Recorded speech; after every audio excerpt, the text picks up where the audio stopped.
¿Qué tal, Samuel? ¿Cómo estás? ¿Cómo estás vos? Qué gusto saludarte. Al fin, mira, después de tanto tiempo podemos platicar. Creo que la última vez que hablamos fue como 3 minutos y tenías que ir a embestir al presidente Bernardo Arévalo en ese momento. Cierto, estábamos en el teatro ya, ¿no? En el teatro, sí, ya fue en el teatro. Cierto, cierto. Pero sí, Pues qué mira, creo que gusto ver. sí. Igualmente, Samuel, cabal, yo creo que la pregunta de partida de eso era eso, después de tanto tiempo y todo esto que ha pasado, ¿tenías alguna opinión sobre el proceso de transición que pasó entre el presidente entre el expresidente Yamatei, que no estuvo presente, y el presidente Arévalo? Es que hubo cosas, yo no sé si se enteraron todo el mundo, pero cuando a mí me tocó asumir la presidencia del Congreso, eh, pues teníamos que recibir diferentes elementos o símbolos que posee quien asume la presidencia de la República.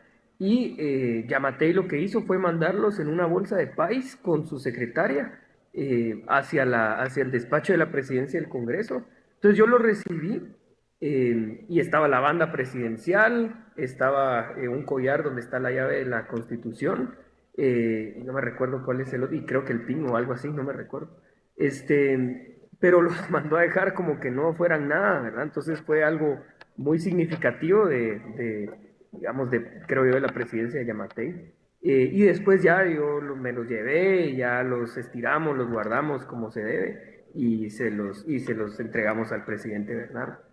Sí, yo me recuerdo, una de las cosas que más me llamó la atención, y perdón que haga el paréntesis de esto, fue que en el teatro, tal vez la gente no lo vio, pero cuando se menciona la forma en la que el presidente Yamatei entregó el cargo, mucha gente abuchó esta acción en ese momento. No sé si te recuerdas que mucha gente estaba muy desacuerdo en esa acción. Sí, me recuerdo porque lo leyó el secretario de la Junta Directiva en ese momento y lo abucharon y le gritaban cobarde y que por qué no llegó y todo este tipo de cosas, ¿verdad? Pero la verdad es que es cierto porque fue un desplante. Incluso el vicepresidente de ese entonces llegó que no se le veía muy seguido, y Yamatei que pues había salido diciendo que él iba a entregar su vida si era necesario para garantizar el traspaso de mando y todo esto, pues no llegó y solo mandó literal una bolsa plástica, ¿verdad? Todos estos elementos y símbolos. Samuel, y digamos, en ese momento yo logro identificar, y perdón que avance un poco en esto, en el momento en el que tomás la junta directiva, yo lo que percibí, o logramos percibir muchos, es que existía un nerviosismo de esta nueva oposición. Incluso, digamos, llegó al punto de que se vio que era evidente que había una intención de boicotear la toma de posesión de Bernardo Arévalo. Y el esfuerzo claramente no solo venía desde el legislativo, sino se notaba que había alguien más atrás de todo esto.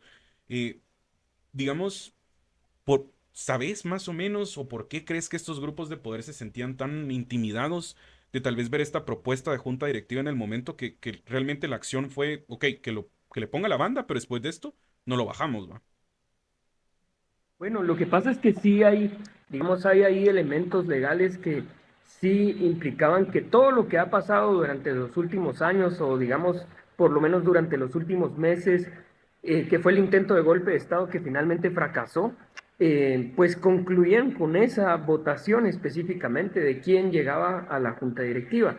Y yo creo que pasaron varias cosas. Por un lado, en realidad no se lo esperaban para nada. Yo creo que subestimaban nuestra capacidad de poder llegar a algunos acuerdos, creían que simplemente comprando y amenazando diputados iban a volver a tener el control, y estaban muy seguros cuando empezó la sesión. Yo los vi muy seguros, ellos tenían ahí sus mayorías según ellos y al final de cuentas pues no la tenían. Pero por otro lado, en realidad todo se resumió en esa votación de la junta directiva, porque si llegábamos a medianoche, quien asume el control de las fuerzas civiles y militares del Estado es quien en ese momento esté en la presidencia del Congreso, ¿verdad? Entonces, de hecho, a mí me tocó como presidente del Congreso en ese momento, en el teatro, firmar un reconocimiento, era una especie de instrucción, ¿verdad? Entonces dice, en este momento se le informa a todas las Fuerzas Armadas, civiles y militares del país que el comandante general se llama César Bernardo Arévalo de León, firma el presidente del Congreso. Entonces, si uno no lo firma, pues no hay necesariamente un traspaso de mando de las Fuerzas Armadas y probablemente ahí hubiese estado el intento de golpe de Estado concretado. Entonces, sí era realmente o sea, todo se resumía en esa votación y por eso nos estábamos jugando realmente toda la democracia en ese momento con quién ganaba la junta directiva. Era más allá de si nosotros estábamos o no, ¿verdad? Sino que realmente poder garantizar que iba a haber transición.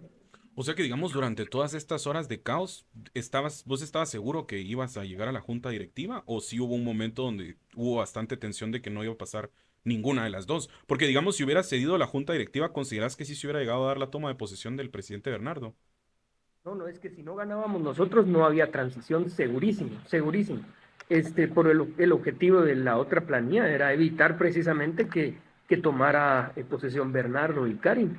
Entonces, sí era mucha la tensión. De hecho, estábamos preparados para varios escenarios. Todo lo que pasó ese día en el Congreso no fue una improvisación. ¿Verdad? Teníamos un escenario catastrófico que no fue el que pasó necesariamente, en uno en el cual ni siquiera asumíamos, nos hacían así tipo Julio Héctor, ¿verdad? Ni siquiera asumíamos con la bancada y se quedaban 23 diputados por 4 años más que no fueron electos. Había un escenario en el que no pasaba nada, todo tranquilo, ¿verdad? Y llegábamos a las 6 de la tarde al teatro, ese no ocurrió tampoco, sino que ocurrió uno intermedio que era en el cual teníamos que ejercer algún tipo de presión para garantizar que continuara la sesión, que no se entrampara y que llegara a la medianoche dentro del Congreso, ese tipo de cosas.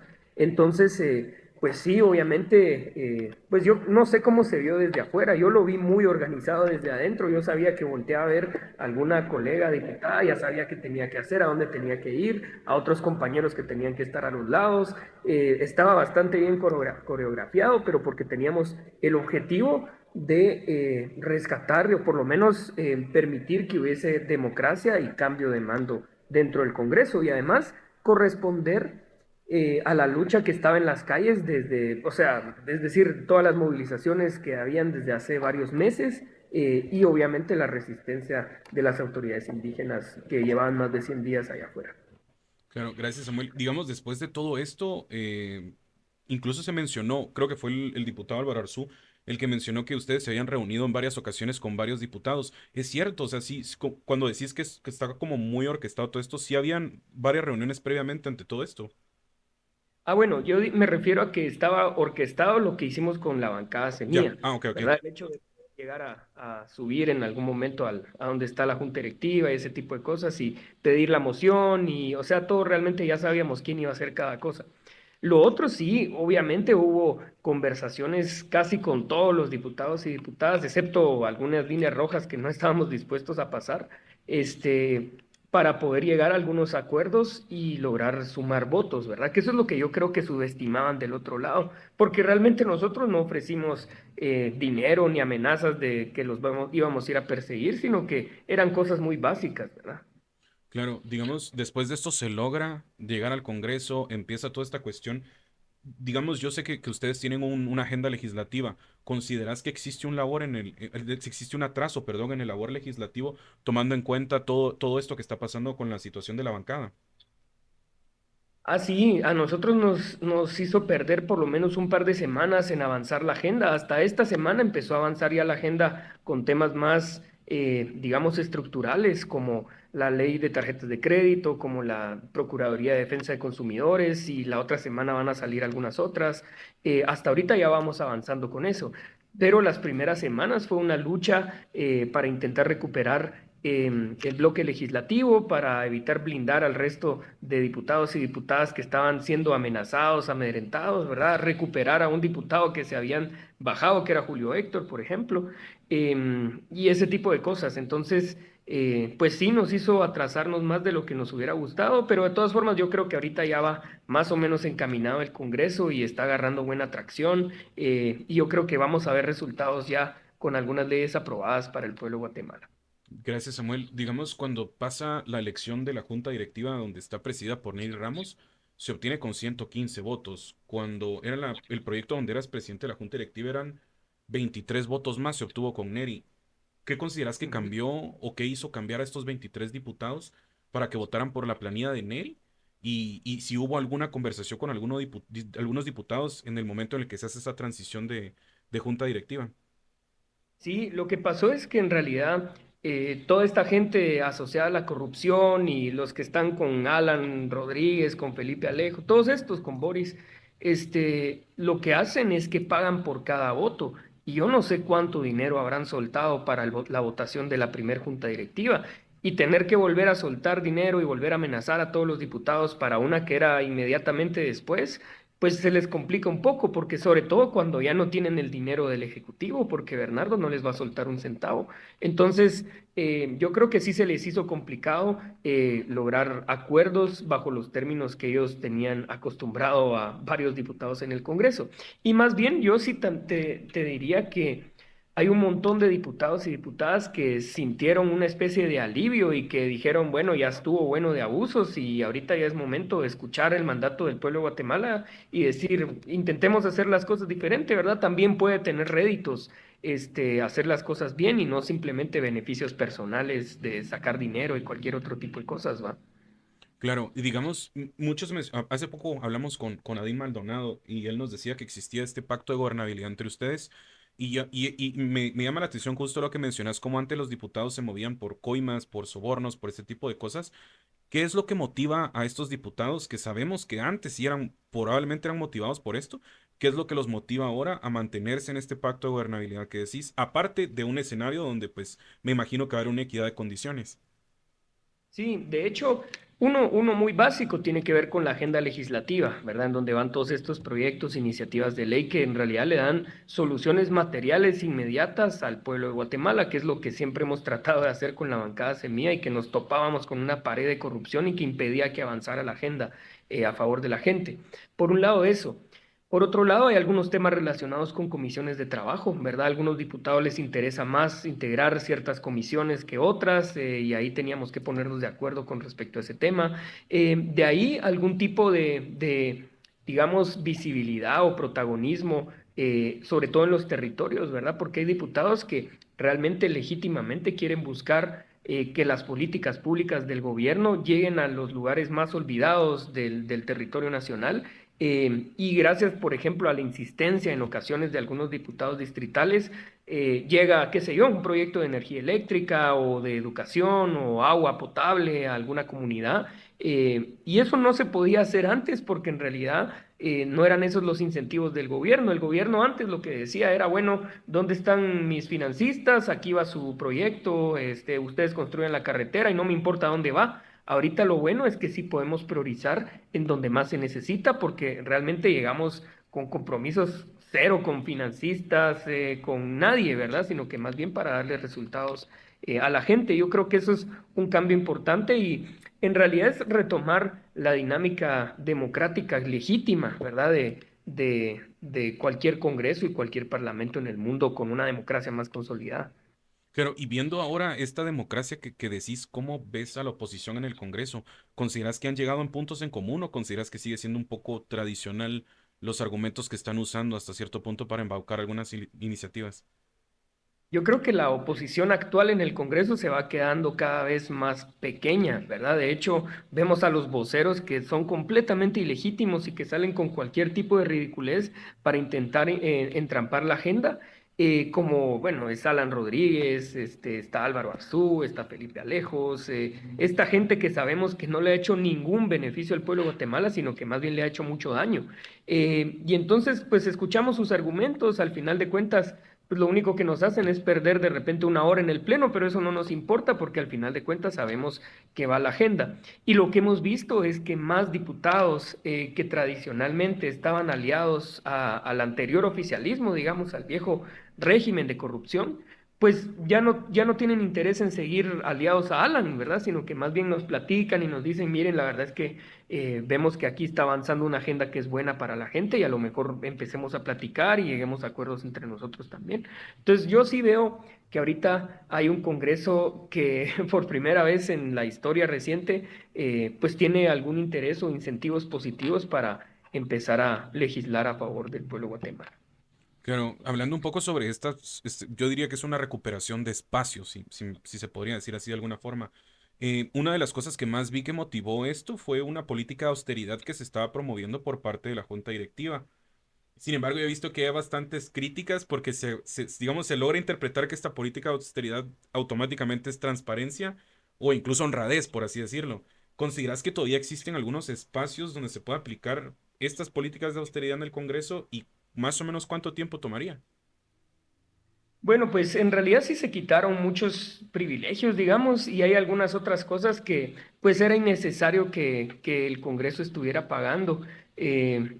Fue muy visible el tema de la comida y algunos solo por inercia, por ejemplo, sin que fuera una disposición de junta directiva, empezaron a renunciar a sus seguros o este tipo de cosas. De hecho, tenemos todavía pendiente una conversación con la junta directiva del ICS para que ahora sí se pueda incluir a los diputados dentro del ICS y ya lo puedan utilizar en lugar de estar pagando seguros privados que son millonarios, ¿verdad? Que esa era una propuesta que teníamos con Semilla desde hace ya un par de años. Entonces, yo creo que más bien se genera como una nueva dinámica en el Congreso en la cual por pura motivación y convicción está habiendo cambios sin que sean necesariamente leyes, ¿verdad? Porque no hay que legislar absolutamente todo, simplemente requiere decisiones políticas y voluntad.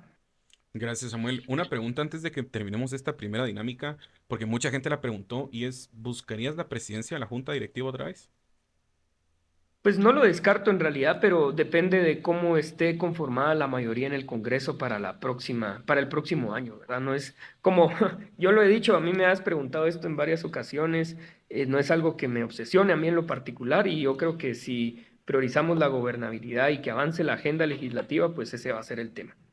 Ok, gracias, Samuel. Como segunda actividad, hicimos un monitoreo de redes y de narrativas y logramos identificar que existen varias afirmaciones que son promovidas por ya sea cuentas de NetCenter o oposición, pero considero yo que vale la pena aclararlas debido a que sí son como muy repetitivas. Entonces yo creo que podemos jugar a que te doy la afirmación que dice y puedes tal vez darnos un poco de contexto de dónde surge o por qué no es cierta o cuestiones así. La primera, que fue la que más nos saltó a nosotros acá, fue que Semilla criticaba alianzas con la UNE y el oficialismo anterior, pero ahora eran aliados de Sandra, o una frase muy común que usan es, sin ellos pacto de corruptos, con ellos pacto de gobernabilidad. Bueno, en realidad con Sandra Torres nunca en la vida he tenido ninguna conversación, no tengo su número, no me he escrito nunca en redes, nunca nada. Yo no tengo ningún vínculo con Sandra, nunca hemos intercambiado una sola palabra, ¿verdad? Bueno, tal vez sí, cuando me la encontraba en la calle en la campaña y pues tenía que escucharnos a nosotros, porque se ponía del otro lado, ustedes se recordarán, y denunciábamos el daño que le ha hecho al país. Ahora, lo que pasa es que nosotros siempre lo dijimos en campaña y sobre todo cuando ganamos, cuando pasamos después de la primera vuelta, ya sabíamos cuántos diputados y diputadas de Semilla íbamos al Congreso.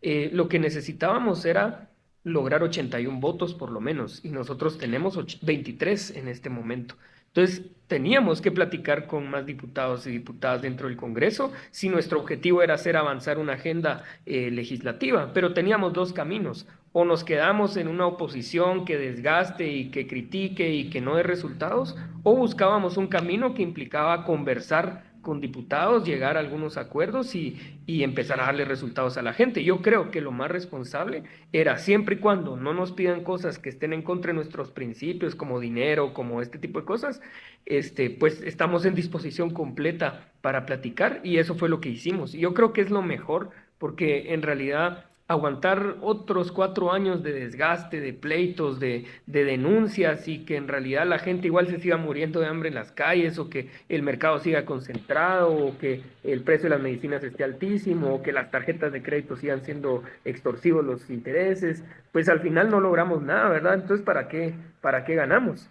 ¿Verdad? Entonces yo creo que lo más responsable era irnos por esta ruta. Ahora, si en algún momento nos empiezan a pedir cosas que están fuera de nuestros límites o nuestros principios y no estamos dispuestos a ceder, pues ahí ya cambiamos nuestra posición. Pero hasta el momento la verdad es que ha sido cosas que estamos completamente en disposición de poder llegar a acuerdos. Gracias, Samuel. La segunda que logré identificar acá era la campaña Un futuro sin CACIF, que era mentira.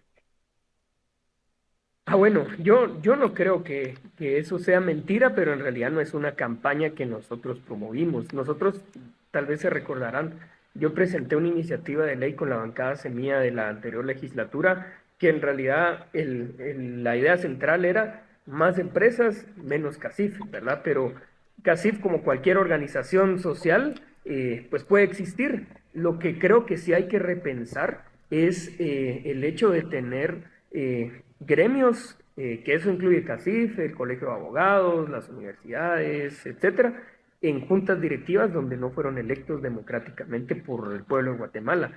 Y yo creo que eso hay que seguir, digamos, discutiéndolo socialmente. Yo creo que ese tema tenemos que repensar si realmente el Estado tiene que seguir siendo corporativista o no. Yo creo que no, ¿verdad? Pero eso no es una decisión que pueda tomar yo solo. Ahora tenemos que llegar a acuerdos con mucha gente, con muchos bloques y con incluso con organizaciones sociales, empresariales, etcétera. Gracias, Samuel. Solo quería aclarar para la gente, este tipo de afirmaciones que estamos haciendo con Samuel es en un contexto político. Nosotros entendemos que él tiene limitación como congresista, entonces tal vez las ponencias acá son muy específicas hacia un área, pero Samuel nos está dando su postura. Y gracias, Samuel. La segunda es una de las más chistosas, la verdad me dio bastante risa, pero pasó ayer, si no estoy mal. Dice que la iniciativa de ley 5378, que es la Convención Interamericana sobre la Protección de los Derechos Humanos de las Personas Mayores, significa eutanasia y matrimonio igualitario. Sí, no, yo lo vi y escuché que uno de los diputados de Alan, de hecho el mismo Alan estaba tratando de asustar a los diputados de Cabal, si no estoy mal, estaba por ahí por esa área del Congreso, intentando decirles no, no aprueben la eutanasia, no sé qué, y la verdad es que no, es un tratado internacional que simplemente reconoce derechos de las personas, de adultos mayores. Yo me recuerdo que hace un par de semanas estaban ahí dándose golpes en el pecho, que el tema de los jubilados y no sé qué, y cuando se trata de reconocer derechos, pues se hacen los locos y votan en contra. Entonces, pues no, no tiene sentido, ¿verdad? De hecho, ni siquiera leyeron la iniciativa porque quien fue el que dictaminó favorable esa iniciativa fue su ex candidato presidencial Manuel Conde cuando fue presidente de la Comisión de Relaciones Exteriores. Entonces, pues yo creo que ahí se cae el argumento completamente.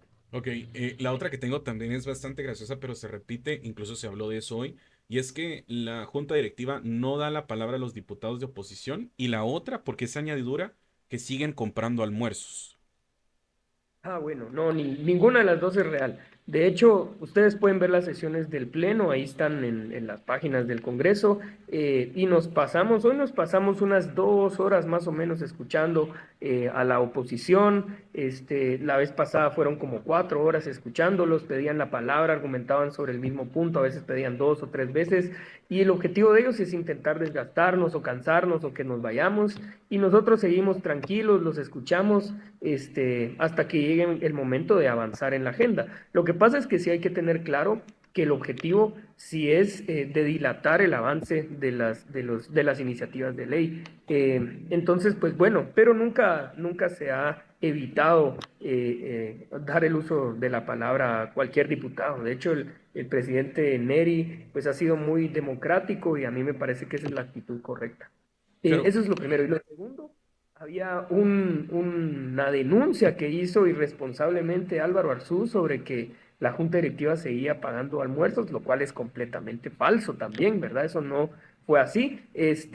Si hay almuerzos en la junta directiva es porque lo pagan los diputados, ¿verdad? Eso es así y así se va a mantener. gracias, Samuel. La otra era por qué Samuel Pérez es parte de las reuniones de bloque si el partido es independiente. No estoy seguro si entendí la pregunta, pero me imagino que es jefes de bloque. Jefes de bloque, sí, sí, perdón. Yo participo junto con Andrea, que digamos dentro de nuestra bancada nosotros tenemos la conducción en la jefatura, subjefatura, junto con Laura Marroquín, que es otra diputada, y otro colega que es José Zanabria, que todavía no está integrado. Y nosotros llegamos con voz, pero sin voto. Entonces a veces nos van a ver en jefes de bloque y no levantamos la mano, no es porque estemos en contra, sino que porque todavía no nos reconocen como bloque legislativo y entonces no podemos votar, pero podemos opinar. Entonces, por eso estamos ahí. De hecho, a la oposición le causó mucha molestia vernos ahí en alguna ocasión y Neri lo que hizo fue llamar a una votación para ver si nos recibían en la instancia de jefes de bloque y ganó esa votación, así que pues ahí estamos tranquilamente. Ok, gracias, Samuel. Eso explica bastante. Otra que estaba diciendo acá, tal vez esta no sé qué tanto pueda responderla, pero sí la preguntaron bastante, y es que el Démosle. presidente Bernardo Arévalo no se va a bajar el sueldo y ningún otro funcionario lo va a hacer. Ah, no, sí, lo hemos conversado, de hecho, él ha dado declaraciones sobre ese tema y lo que pasa es que no va a ser una decisión, digamos, arbitraria, que sea demagógica, sino que realmente lo que va a hacer es una reestructuración de todos los salarios de funcionarios públicos, lo cual a mí me parece que es la forma correcta de hacerlo. Eso incluye presidencia y ministerios, secretarías, etcétera, porque hay una desigualdad terrible por un lado y por otro lado sí son en ocasiones sueldos exorbitantes. Incluso hay algunos ministros que pueden ganar casi lo mismo que la presidencia porque están cobrando dietas en diferentes juntas directivas a las cuales les toca ir solo por el hecho de ser ministros, ¿verdad? Por ejemplo, si no estoy mal, el Ministerio de Economía participa, por ejemplo, en la junta directiva del INE, del INDE, de un montón, ¿verdad? Y por cada una de esas, pues cobra. Yo creo que eso es la revisión que están haciendo, pero no es una cosa que pase de la noche a la mañana. Entonces van a hacer una reestructuración de los salarios completos. Ok, gracias, Samuel. Una más que está acá es que el gobierno tendrá relaciones formales con China. No, no, no, no. De hecho, el canciller salió aclarando ese tema. Dijo que lo que iban a hacer era ordenar las relaciones comerciales que hay con China, porque Guatemala, empresas guatemaltecas tienen comercio con empresas chinas como en cualquier parte del mundo, casi. Lo que pasa es que regularmente esos no están ordenadas. Entonces lo que van a hacer es ordenarlas, simplemente llevar un registro, básicamente en términos muy resumidos. Pero las relaciones diplomáticas las sigue manteniendo como las traía antes. Ok, gracias, Samuel. Y vamos a ver si tengo una más. Sí, aquí hay una que dice, ¿por qué se negaron a aumentar las pensiones a los jubilados? Bueno, era un tema muy complicado. De hecho, no es algo que nos neguemos. El problema es que estábamos buscando y llegó el ministro de Finanzas, Jonathan Mencos, llegó a jefes de bloque para intentar explicar cuáles eran las rutas para lograr un aumento como se estaba proponiendo en la iniciativa de ley. Y habían básicamente tres rutas para poder tener el aumento masivo que se estaba proponiendo en ese momento, que solo para darles dimensiones del tema se estaba proponiendo un aumento de alrededor de 8.000, 7.000 millones de quetzales por año y en aumento extra, que había que ver de dónde se sacaba. Entonces, para hacer eso, hay tres rutas. Primero, era aumentar el IVA en 2 puntos porcentuales, ¿verdad? Y ahí se lograba recaudar la cantidad que se necesitaba. Segunda opción era eliminar el Ministerio de Salud y en lugar de tener Ministerio de Salud se iba todo para pensiones de jubilados. Y la tercera opción era aumentarle la cuota a quienes ahorita no están jubilados, pero son trabajadores del Estado, y ahí van maestros, maestras, policías, etcétera. Y eso tampoco era sostenible. Entonces, en realidad, esas rutas eran difíciles de cumplir porque por beneficiar a una parte de la población podíamos perjudicar mucho a otra parte de la población. Entonces, lo que se quedó haciendo el ministro de Finanzas es buscar si hay alternativas para por lo menos encontrar algunos ingresos que permitan aumentar un poquito algunas pensiones, a ver si es posible, pero de otra manera, pues no íbamos a subir impuestos, ni cerrar un ministerio de salud, ni nada de eso, ¿verdad? Muchas gracias, Samuel. Ya entrando, digamos, en la última parte de la entrevista, lo dividí en otra parte porque habían unas afirmaciones que creo yo que consideraban que lo que buscaban era más o menos ver el avance o si existía la posibilidad. Entonces es la misma dinámica, solo te voy a ir dando eso, otras afirmaciones, pero mucha gente preguntaba cuál es el estatus en el Congreso de la República referente a la destitución de la fiscal general Consuelo Porras. Bueno, en realidad es algo que es difícil de hacer rápido, ¿verdad? Lleva un proceso un poco más largo, pero la ley actualmente, la ley del Ministerio Público, blinda muchísimo a quien está en el Ministerio Público, en la Fiscalía General. Entonces, lo que estamos viendo, de hecho, ya entró una iniciativa al Congreso que ahorita va a comisión y se tiene que discutir lo antes posible para reformar la ley del Ministerio Público y poder dejar alguna forma en la cual pueda ser destituida Consuelo Porras, ya sea por el presidente o que veamos cuáles son las válvulas de escape, porque esto que está pasando ahorita puede volver a pasar en el futuro, ¿verdad? Si se elige a un criminal para que dirija la investigación penal, pues no se puede simplemente quedar blindado y que empiece a perseguir a todos sus opositores, ¿verdad? Que es lo que está pasando ahorita.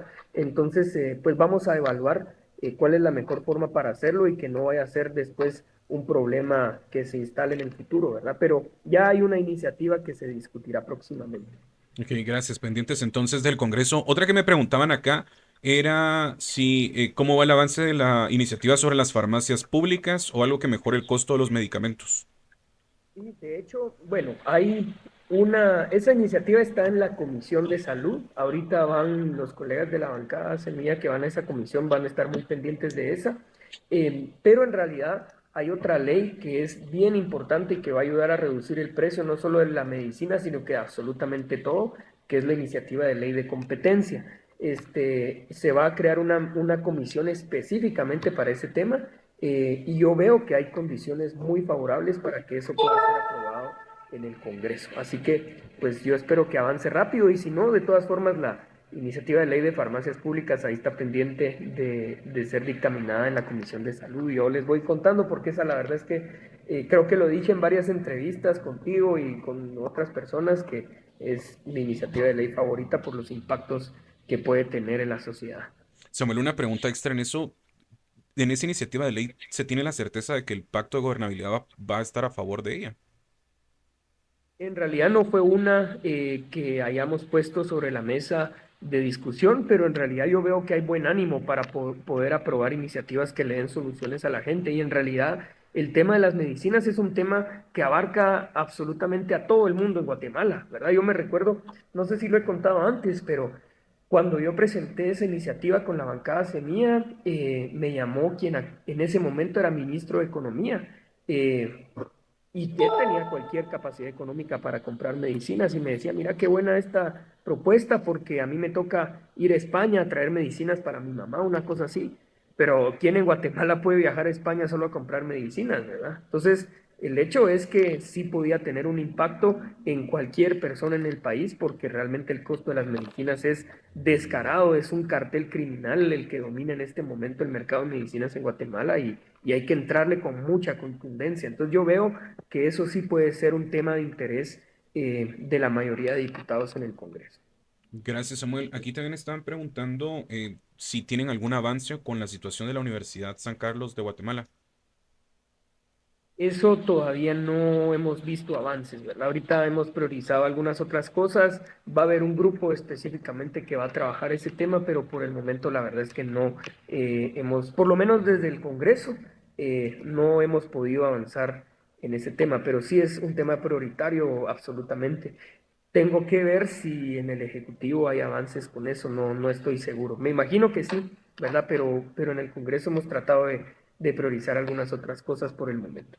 Gracias, Samuel. Aquí hay una pregunta muy exacta que decía que si actualmente ustedes tienen una ruta legal referente a la personería jurídica que causa que en este momento ustedes estén independientes.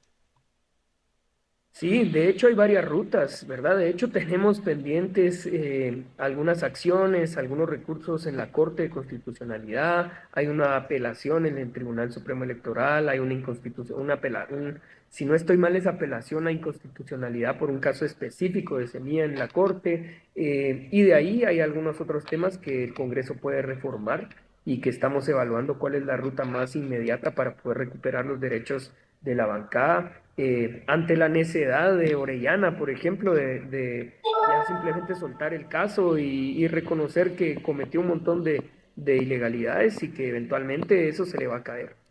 Gracias. Este es un tanto general, pero decía, ¿dónde seguiremos viendo la diversidad étnica y cultural dentro del gabinete de gobierno actual y qué puestos podrían llegar a ocupar? Pues bueno, yo creo que esa discusión en realidad le toca más al Ejecutivo, pero pues hay varios espacios en donde hay, digamos, inclusión, hay equidad, hay paridad, y más bien, digamos, el Estado es enorme, pero yo creo que eso le corresponde más bien al Ejecutivo verlo. Yo no he estado en esas discusiones en realidad. Claro, gracias, Samuel. Aquí están preguntando si ustedes van a pedir una comisión del Congreso que investigue lo que pasó en la legislatura pasada y también bajo el intento de golpe de Estado. De hecho, iniciamos un proceso de auditorías cuando yo todavía estaba en la presidencia, por una semana, iniciamos una auditoría completa de lo que había pasado en el Congreso y eso implicaba, por ejemplo, las plazas, los seguros, los carros, todo, absolutamente todo. esas auditorías llevan tiempo y lo bueno es que la junta directiva de Neri Ramos continuó con ese proceso. Nosotros estamos ahí apoyando en todo lo que necesiten y eventualmente van a estar dando resultados sobre ese tema. Pero yo creo que sí es bien importante, sobre todo porque el Congreso ha sido una cuna de corrupción y yo creo que es momento de empezar a destapar ese tema. Ok, gracias, Samuel. Me preguntan acá que si existe alguna intención de declarar lesivo el pacto colectivo del Congreso. Yo no tuve tiempo de llegar a ver el pacto colectivo en el Congreso. Ya no nos dio chance de hacerlo, pero lo podemos investigar. La verdad es que no le hemos puesto mucha atención a ese tema. No nos dio tiempo.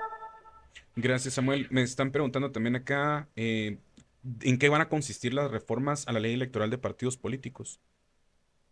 Uf, ahí hay muchísimos temas. La verdad es que tenemos que ponernos de acuerdo sobre qué modelo o qué sistema de partidos políticos queremos, porque regularmente lo que pasa con estas reformas que sí son estructurales es que muchas veces le ponen parches, ¿verdad? A veces en algún momento el gran problema del sistema electoral era el financiamiento y solo se reforma el financiamiento, cuando en realidad lo que hay que hacer es elegir qué modelo de, o qué sistema de partidos políticos queremos impulsar y hacer toda la ley alrededor de ese sistema y que se encuadre específicamente en ese sistema. A veces, por ejemplo, se habla sobre la representatividad, por ejemplo, y una ruta para poder mitigar supuestamente ese problema es desbloquear listados, pero otra ruta también es, por ejemplo, hacer partidos distritales. Otra ruta puede ser hacer distritos más chiquitos y así nos podemos ir y hay un montón de modelos. Entonces tenemos que sentarnos a platicar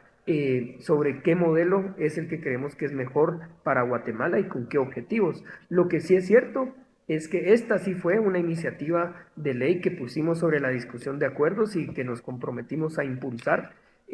Pero vamos a ir viendo que en los detalles va a haber muchas diferencias y lo que tenemos que priorizar es llegar a acuerdos básicos para que no se vuelva a repetir un proceso electoral como el que tuvimos en esta última ocasión, ¿verdad? Completamente manoseado, donde arbitrariamente se sacaban candidaturas, donde había financiamiento excesivo por un lado y muy poco financiamiento por otro lado, donde arbitrariamente se decidía por el hecho de tener finiquito o no, si participaba o no alguien, y eso yo creo que es lo más antidemocrático que hay.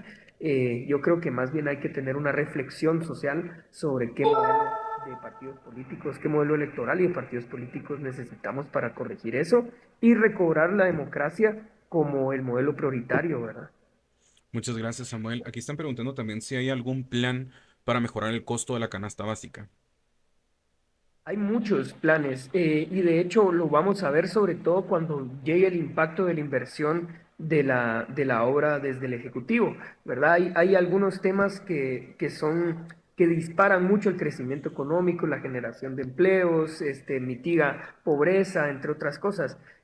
Una de esas es, por ejemplo, una inversión fuertísima en infraestructura, en caminos rurales, el acceso a agua y energía eléctrica. Ese tipo de cosas genera una dinámica económica muy fuerte digamos, agiliza y dinamiza mucho la economía. Entonces, mucho va a venir desde el Ejecutivo y de políticas públicas. Pero por otro lado, otra que tiene un impacto directo en la vida de la gente porque baja el precio de casi todos los productos es la ley de competencia, ¿verdad? Por eso, la primera semana que estuvimos, la primera y única sesión que yo pude dirigir de jefes de bloque, anunciamos la creación de una comisión específicamente para poder conocer esa ley lo antes posible, porque realmente puede tener un impacto rapidísimo en no solo bajar el precio de todos los productos de la economía, sino que aumentar la calidad y además permitir que más empresas compitan en el mercado y eso rompe carteles, monopolios, oligopolios, todas estas imperfecciones que tiene el mercado. Gracias, Samuel. Entrando ya al final, muchas personas están preguntando si existe alguna comunicación con Jovel Acevedo, hablando sobre el Ministerio de Educación y también sobre los maestros 021. De nuestra parte, desde el Congreso, no hemos visto ese tema, ¿verdad? Eso le tocará al Ministerio de Educación, pero todavía no ha sido un tema que hayamos discutido. Gracias, Samuel. Y la última que tengo acá es sobre la intervención en Pornac, o si tenés información sobre en Pornac. No he visto yo ese tema. De hecho, hay algunos otros colegas de la bancada que le han metido más a eso, le han dado seguimiento a eso. Yo he estado viendo otros temas relacionados con temas económicos, sociales, etcétera, pero no a este tema. Pero yo les pregunto y en una próxima lo podemos platicar. Ahí estamos entonces, Samuel, gracias por ese ofrecimiento. Una más, y es que están poniendo bastantes comentarios acá, pero hay parece un problema con los bancos. Muchos casos se han registrado y también con la filtración de datos de la empresa Claro. ¿Hay alguna comisión o hay algún plan por parte de los diputados que esté viendo esta filtración de datos y este pues robo que han tenido algunas personas con los bancos? Y de hecho, ese tema le hemos puesto atención, le hemos estado dando seguimiento. Hay algunos temas en algunas juntas específicamente con el tema de bancos, incluso con el tema de defensa de consumidores, porque estos son abusos que son intolerables. Pero todavía no ha habido resultados inmediatos, pero cuando ya hay avances yo puedo ir contándoles. Ok, gracias Samuel. Hay bastantes comentarios acá, la gente está bastante interesada con diferentes temas y es nuevamente lo que les decía anteriormente, el labor de Samuel es legislativo, entonces las preguntas que están dirigidas hacia el legislativo él nos podría responder muy bien. Para finalizar, Samuel, ¿tenés algún mensaje o algo que te gustaría decir a la población, tomando en cuenta que ahora existe mucho interés, mucha incidencia política, hay muchos jóvenes interesados, incluso estaban preguntando en los comentarios sobre asistir al Congreso y están también preguntando algo del aeropuerto, si crees podemos hablar eso antes de que dejes el mensaje? Porque te están empezando a preguntar sobre el aeropuerto también, bajo qué condiciones se encuentra el aeropuerto ahora. Y en realidad el aeropuerto está completamente destruido. Yo estuve hace bien poquito ahí. Ya ni siquiera tienen habilitadas las gradas, que no eran las gradas eléctricas, sino que ya clausuraron completamente esa área. Tuvieron que abrir una ruta alternativa para las personas que van al aeropuerto o que vienen a Guatemala. Y la verdad es que es completamente vergonzoso, ¿verdad? Porque una cosa es que los baños estén sucios, pero otra es que ya tuvieran que clausurar completamente un área por incompetencia, por corrupción, etcétera, ¿verdad? No, no hay aire, las bandas están completamente mal hechas. Yo no sé si quienes hayan viajado recientemente, pero las bandas donde salen las maletas se traban a cada rato, están mal diseñadas, ¿verdad? Yo creo que eso es inaceptable en cualquier lugar del mundo y es muy vergonzoso porque encima de todo ni siquiera hay personal del aeropuerto que esté ahí pendiente de ver qué pasa, sino que bueno, si se cayeron y ahí ustedes ven qué hacen, cómo resuelven, pero eso no tiene que ser así.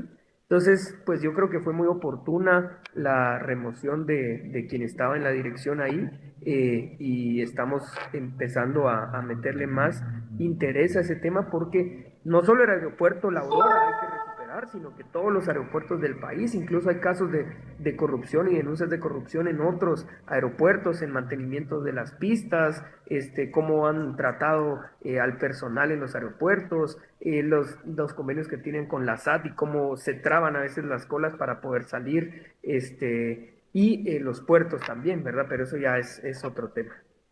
Ok, gracias por esa pregunta, Samuel. Ahora sí, si tenés un mensaje para las personas que están viendo acá, tenemos un buen número acá de personas que tal vez están tratando de transmitir sus ideas, sus mensajes, sus molestias, porque en realidad sí son bastantes y creo que es un buen momento y te agradezco también bastante porque creo que de todos los diputados has sido el único que se ha mostrado bastante abierto a la hora de discutir sobre diferentes temas del Congreso. Entonces te dejo un par de minutos el espacio para que puedas hablar con la gente.